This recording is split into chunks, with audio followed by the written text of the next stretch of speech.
So this is Stacey's favorite area. This is El Cajon.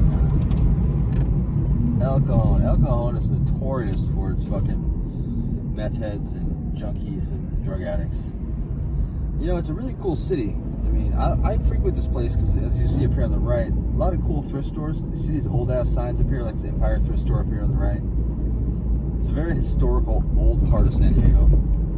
It's also very cheaper, well, not cheap. Nothing in San Diego County is cheap, but it is a cheaper part of San Diego.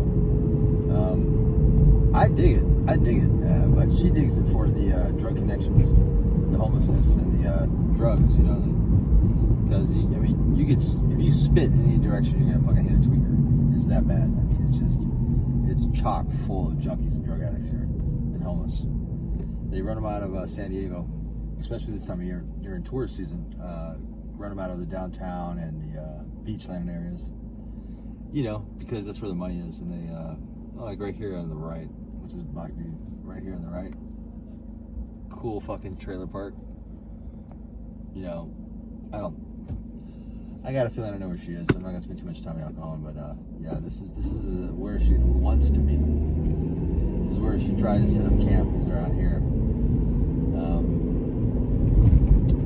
The problem is I don't want her to set up camp anywhere. Not anywhere in San Diego. One, her son is in Washington, who she hasn't seen for 3.5 months. She's practically abandoned for meth. Talked to him once on his birthday, basically because she's got her arm twisted. Two, as long as she's in San Diego, I'm not going to be able to stop worrying about her because I care about her. And as long as I know that she's 20, this is 20 minutes from my house. As long as I know she's 20 minutes from my house, if I know she's walking the street and shooting meth and whoring herself around, I'm going to go looking for her, as I have been for 3 months. And that doesn't leave me with any life. That leaves me with, my life is chasing a junkie who doesn't want to be saved.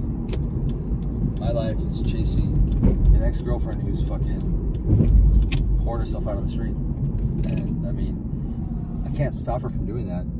I've tried, but I've given up on trying to stop her from doing that. Now I'm just trying to stop her from doing it in San Diego. So if she's gonna do that shit, she needs to go back to Washington so that I can have a life and I can have some peace and I can sleep at night without having to worry. And every time I wake up in the morning, I don't have this panic reaction, which is what I do now. I got this panic reaction, like, gotta find her, gotta save her, gotta help her. Something bad's happening to her. And that happens every single fucking night that she's out here, that I don't know where she is and what's going on. And that's not gonna change. I mean, it's almost like, I mean, I don't know, I don't have any children, so, you know, I mean, I guess it would be the same thing as if, you know, if your child was missing, right? Because essentially she is a fucking child. She's kind of an adult toddler. And she even says so herself. She refers to herself as an adult toddler. And she is. And that's what I feel like. I feel like, you know, I feel like it's a lost kid wandering the street. It really is. And you know what? It's not too far from the truth. It really isn't. And I don't think she plans on going back to Washington ever. I think she wants to stay out here.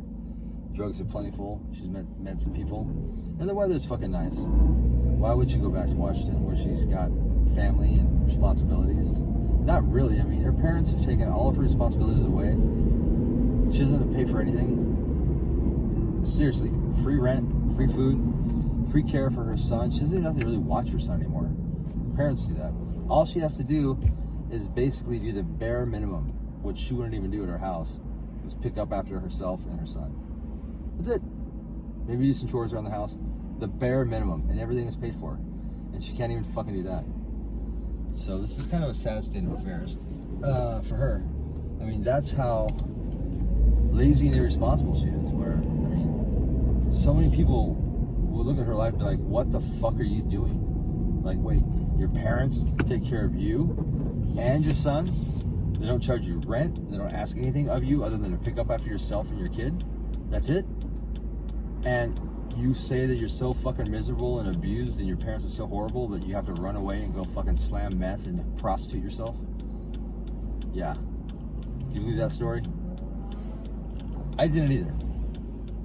I did not either. And I started asking around and I started to meet her parents and I started to, you know, meet her sister and her mom, and And yeah, certainly she doesn't come from a perfect childhood, but far, far, far from what she says. She uses these tales of abuse to basically to justify being a fucking junkie, irresponsible fuck up, which is what she is. And it's sad because so many people who are watching this video, especially women, single moms, would die to be in her position. She's a rich girl from Hobart, Washington. Okay? She lives in a big fucking house on several acres, barn, fucking whole 9 yards. Right? Everything is paid for. I mean, she's so lazy. They bought her a car. She crashed it.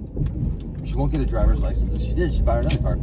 She's basically treated like an invalid, which, you know what, most of her life she has been because of her drug addiction. So there's this little spot behind this hotel, Cajon Lodge, where these junkies hang out. Go pay them a visit. They know me. One of them turned her in. I had to bribe them, but whatever. We'll do it again. Oh, and I found her in a tent back here. He called me and was like, dude, that Stacey chick's here in a tent with this other dude. I was like, oh, thanks. I zipped down here and bam. She was putting on her clothes as she was getting out of the tent. So, here we go again. I should record this, right? Walking up. I'm going to switch to a GoPro because it's a lot easier. Well, you know what? Yeah, I better switch to a GoPro. Yeah, here we are. See this hole in the fence? Bam. The tent is over there. Bam. That's what she was like, screwing some dude in a tent. So, all right, I'll go back because, you know, old habits die hard, right?